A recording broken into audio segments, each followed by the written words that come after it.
Hello friends, good morning. चलिए जानते हैं देश और दुनिया की तमाम छोटी बड़ी खबरें, जिसमें सोना चांदी, मौसम और राजनीति से जुड़ी बड़ी खबरें आपको बताएंगे सिर्फ 5 मिनट में। लेकिन उससे पहले वीडियो को लाइक जरूर करें और चैनल पर नए हैं तो चैनल को भी सब्सक्राइब कर लें। तो चलिए वीडियो को स्टार्ट करते हैं। बता दें, बिहार में जातीय गणना कराने के मामले में राजद सांसद और पार्टी प्रवक्ता मनोज झा का बड़ा बयान आया है। राष्ट्रीय जनता दल ने मंगलवार को केंद्र पर बिहार में जातीय सर्वेक्षण को रोकने का प्रयास करने और समाज के एक बड़े वर्ग को उनके अधिकार से वंचित करने का आरोप लगाया। राजद सांसद और पार्टी प्रवक्ता मनोज झा ने दावा किया कि मामले पर सॉलिसिटर जनरल तुषार मेहता की अदालत में मौजूदगी से पता चलता है कि जातीय सर्वेक्षण को रोकने के प्रयास में प्रधानमंत्री कार्यालय सीधे तौर पर शामिल है।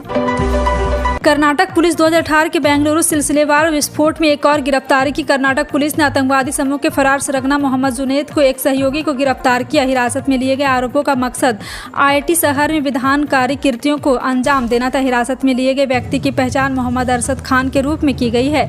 पुलिस ने मंगलवार को यह जानकारी दी।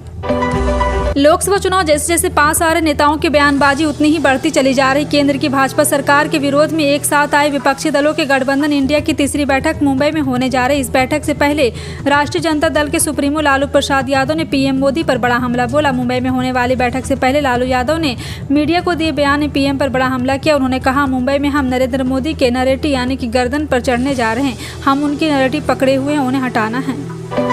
देश भर की गृहिणियों को मोदी सरकार बड़ा तोहफा दिया है। मोदी सरकार रसोई गैस सिलेंडर के दाम में 200 रुपये की बड़ी कटौती कर दी है। इसके साथ ही 75 लाख महिलाओं को मुफ्त में गैस कनेक्शन दिया जाएगा। इस फैसले से आम लोगों को महंगाई से बड़ी राहत मिलेगी। हाल के दिनों के आसमान छूती महंगाई के चलते लोगों की परेशानी बढ़ी थी। इस पहल से लोगों को थोड़ी राहत होगी। आपको बता दें, राजस्थान की कांग्रेस सरकार गरीबों को सिर्फ 500 रुपये के गैस सिलेंडर उपलब्ध करा रही है। मंत्रालय भवन के अंदर किसान अपनी जमीन के लिए उचित मुआवजे की मांग करते हुए महाराष्ट्र सरकार के खिलाफ प्रदर्शन कर रहे हैं। इस दौरान कई किसान इमारत की पहली मंजिल पर लगाए गए सुरक्षात्मक जाल पर कूद गए, जिसके बाद मौके पर हड़कंप मच गया। हालांकि पुलिस अपनी कार्रवाई कर रही। राज्य मंत्री दादाजी भूसे मंत्रालय भवन के अंदर प्रदर्शनकारी किसानों से बात कर रहे हैं।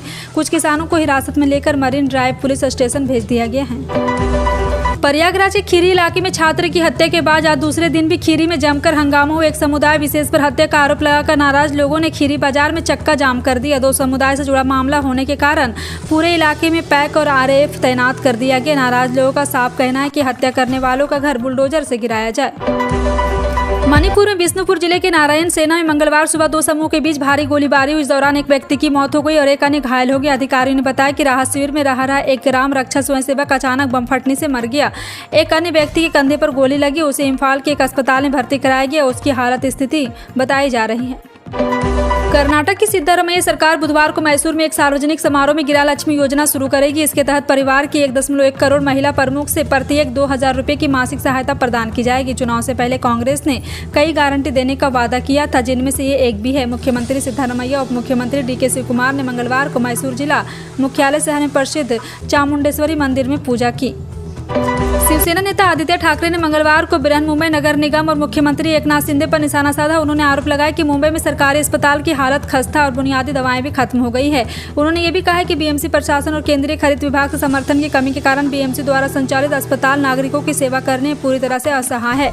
ट्वीट पर एक पोस्ट में आदित्य ठाकरे ने कहा कि वो अस्पतालों की दुर्दशा के बारे में इसलिए ट्वीट कर रहे क्योंकि बीएमसी केवल तभी प्रतिक्रिया देता है जब सार्वजनिक डोमेन में होती है।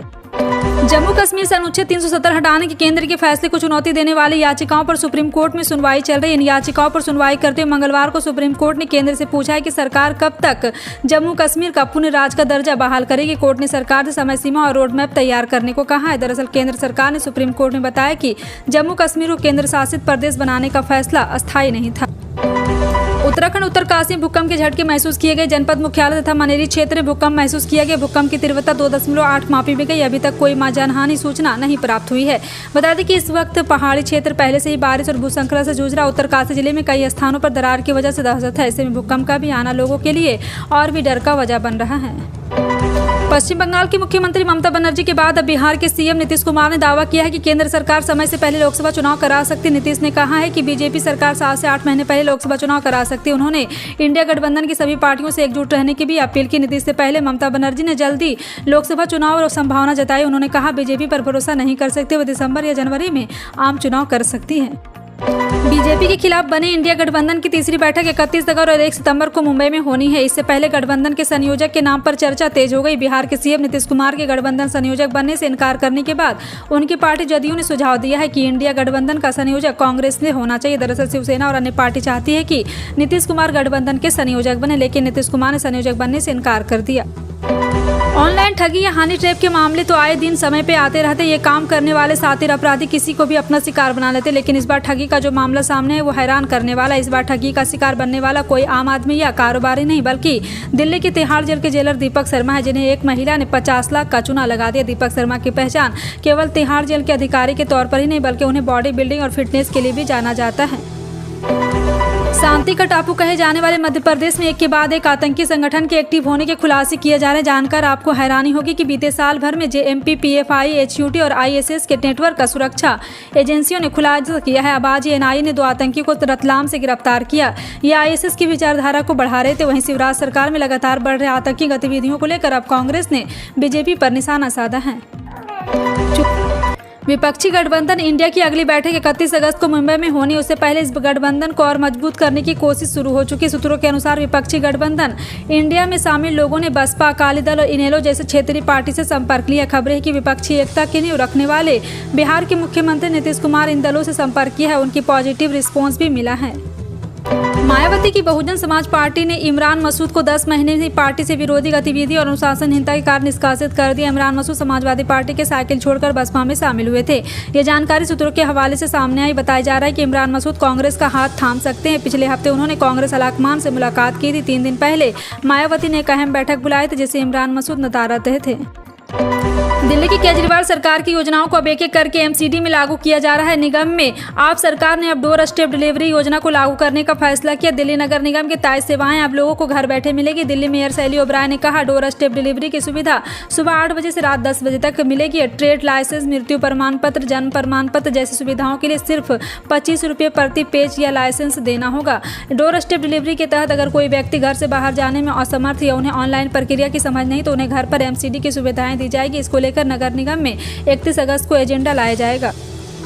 अगले साल आम चुनाव होने हैं। इससे पहले सरकार फ्री स्कीम लागू की जून 2024 तक बढ़ा सकता है। जी हां, आपको बता दें कि फ्री राशन स्कीम अगर ऐसा होता है तो अगले साल जून महीने तक गरीबों को फ्री राशन की सुविधा मिलेगी। फ्री राशन स्कीम से देश के करीब 80 करोड़ लोगों को फायदा मिलेगा। इसके साथ ही किसानों को भी फायदा होगा, क्योंकि किसानों ने खरीदे गए अनाज ही सरकार फ्री राशन स्कीम में इस्तेमाल करती है। सरकार फ्री राशन के लिए किसानों से अनाज खरीदती है। खाद्य सुरक्षा अधिनियम के तहत सरकार जरूरतमंद लोगों को राशन उपलब्ध कराने के लिए अनाज खरीदती है। इससे फूड कॉरपोरेशन ऑफ इंडिया यानी कि एफसीआई कम दाम पर किसानों को अनाज खरीदती है।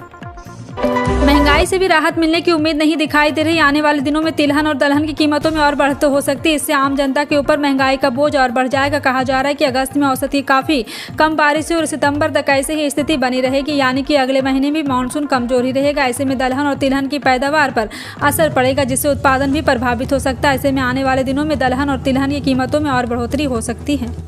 कांग्रेस के वरिष्ठ नेता राहुल गांधी सितंबर माह के पहले हफ्ते यूरोप की यात्रा पर जा रहे। सूत्रों के अनुसार राहुल गांधी 5 दिन के दौरे पर यूरोप जा रहे। राहुल गांधी ऐसे समय में यूरोप की यात्रा करने जा रहे जब दिल्ली में G20 का शिखर सम्मेलन चल रहा होगा।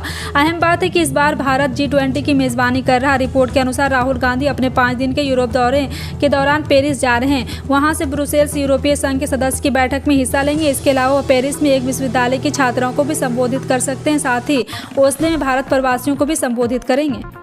देश में ज्यादातर किसानों की आर्थिक स्थिति बेहतर नहीं। बहुत से ऐसे किसान हैं जिन्हें फसल का नुकसान झेलना पड़ता है। ऐसे में केंद्र सरकार ने किसानों की आर्थिक मदद के लिए योजनाएं चलाई। इस तरह की योजना का नाम प्रधानमंत्री किसान सम्मान निधि योजना है।